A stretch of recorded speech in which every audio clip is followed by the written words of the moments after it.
আমি বলছি কি, এখন তো অনেক শীত পড়ছে, তোমার রুমে তুমি থাকো, আমার রুমে আমি থাকবো।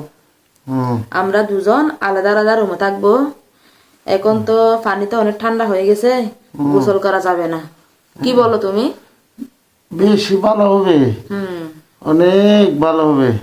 আচ্ছা, হ্যাঁ তুমি তো ভালো মনে করছো, হ্যাঁ তাহলে আজকে থেকে আমরা আলাদা আলাদা রুমে থাকবো। হ্যাঁ হ্যাঁ হ্যাঁ হুম। আলাদা আলাদা। এখন শীত, প্রচুর পরিমাণ শীত তো। প্রচুর পরিমাণ শীত পড়ছে এখন, পানি তো অনেক ঠান্ডা হয়ে গেছে, গোসল করা যাবে না প্রতিদিন। ও ঠিক আছে ঠিক আছে, হুম। আলাদা আলাদা রুমে চলে যাও, প্রচুর শীত পড়ছে এখন। তোমার রুমে তুমি থাকবা, আমার রুমে আমি থাকবো। আমার কম্বল আছে, কিন্তু কম্বল দেবো না আমি। হুম।